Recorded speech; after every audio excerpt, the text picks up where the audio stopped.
What's up, DramaCast Nation? Get ready, because we're kicking things off with a bang. First up, the ultimate showdown is brewing as India faces off against Pakistan in the Asia Cup 2025. We're talking live updates, on-ground action, and all the scores from the cricket pitch in Dubai.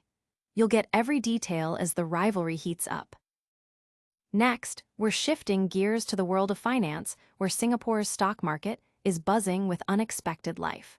We'll explore how the Straits Times Index is hitting record highs and how a new equity index is set to shine a spotlight on companies beyond the usual big players. This is a major shift you need to understand. Then, hold on to your hats, because Gen Z is making waves in Nepal. We're diving into how a youth-led protest, sparked by a social media ban, rapidly escalated to topple the government in just 48 hours. This is a powerful story about youth activism and political change. And finally, we're heading to the front lines of the conflict as former NATO commander James Stavridis makes a bold case for a no-fly zone over Ukraine. With recent drone incursions into NATO territory, is this the tipping point? We'll break down the arguments and the potential consequences. Don't go anywhere. Make sure you're subscribed, hit that notification bell, and join the DramaCast conversation. Cricket's fiercest rivalry is back on the global stage. Get ready for the epic clash between India and Pakistan in the Asia Cup 2025, live from Dubai. This isn't just a game, it's a nation's passion played out on the cricket field. We're bringing you the pulse of the action with live build-up, on-ground updates, scores, and commentary straight from the venue. Follow every boundary, every wicket, and every strategic move as these two titans battle it out for supremacy. The anticipation is already sky-high, with fans worldwide eager to witness another chapter in this legendary rivalry. Analysts are predicting a nail-biting contest, and will be there to capture every moment. Will the tension on the field match the drama off it? Stay tuned as we switch from the roar of the cricket crowd to the buzz of the financial markets. Singapore's stock market is defying expectations and rewriting the rules. After a decade of quiet performance, Singapore's bourse is suddenly alive, with the Straits Times Index soaring to record highs. But the real story is the resurgence of companies beyond the usual blue chips. National Development Minister Chee Hong Tat announced a new equity index to track these next-tier companies, signaling a significant shift in focus and a potential boon for mid-caps and second-liners that have long been overlooked. This move is already energizing the market, with many smaller companies hitting multi-year highs. Investors are taking notice, and the MAS's Equity Market Development Program is injecting much-needed capital.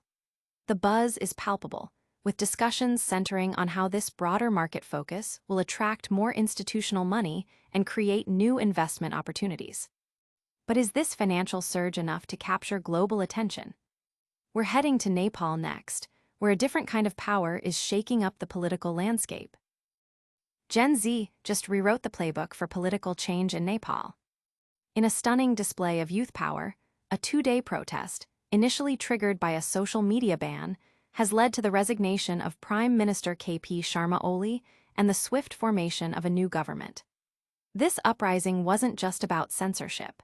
It tapped into deep-seated frustrations over corruption, political instability, and nepotism that have plagued Nepal for decades. The youth, unaffiliated with traditional parties, used social media to amplify their voices, exposing privilege and demanding better governance. The protests, which turned violent after a heavy-handed police response, saw widespread public outrage, leading to the appointment of retired Chief Justice Sushila Karki as the first-ever female prime minister, a candidate favored by the youth. The speed of this political transformation, achieved in less than 48 hours, has stunned observers and highlighted the potent force of a mobilized young generation demanding accountability and change. From the streets of Kathmandu to the skies over Eastern Europe, we're examining a critical proposal that could redefine the conflict in Ukraine. Is it time for NATO to finally close the skies over Ukraine? As Russian drone incursions into Poland and Romania escalate tensions, former NATO commander James Stavridis argues that the time has come for a no-fly zone. Ukrainian President Volodymyr Zelensky has long pleaded for this measure, and recent cross-border attacks may be the tipping point for NATO allies. The debate centers on the fear of direct escalation with Russia, but Stavridis contends that NATO's advanced air capabilities, including its E-3 AWACS and F-35 fighter jets, are more than capable of enforcing such a zone. This discussion is intensifying as NATO considers new measures to pressure Moscow, including confiscating Russian assets and providing Ukraine with longer-range weaponry. The question remains whether the potential risks of a no-fly zone are outweighed by the necessity of protecting Ukraine and deterring further Russian aggression. That's a wrap on our top stories for today.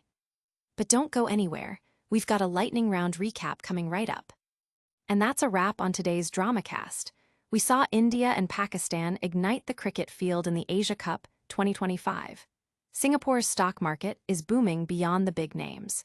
Gen Z completely reshaped Nepal's government in a 48-hour whirlwind, and the urgent call for a no-fly zone over Ukraine is heating up.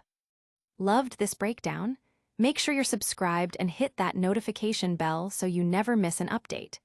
Share this video with your friends, drop a comment below with your thoughts on these stories, and follow us on all our social channels for even more drama.